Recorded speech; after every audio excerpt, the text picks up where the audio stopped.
Muy buenas, chavales. Como siempre, me ha vuelto a fallar el micro, así que tengo que llevarlo a arreglar, que se ve que es algo más que la pila.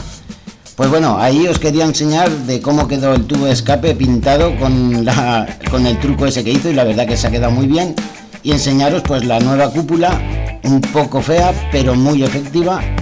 Y también el nuevo manillar que le he puesto más corto, este es de 66, así que es un poquitín más cómodo de llevar según se mide. Porque la cuestión es que os quiero enseñar la versión de la Benelli viajera, con su cúpula y sus maletas y todo, y luego la versión de la Benelli Café Racer, que no sé si, bueno, todavía no he subido el vídeo de cómo hago un sillón nuevo con fibra y un colín para esta moto. Entonces cambiaré cosas, como estoy a punto de cambiar de moto también, porque me he sacado el carneta, que no he dicho nada, pero hace casi 2 meses que tengo el carneta ya.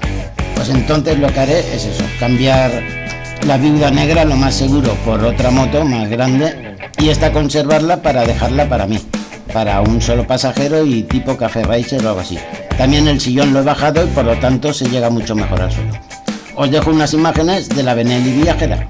Venga, chavales, hasta el próximo.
Rock and roll, gas y que les den.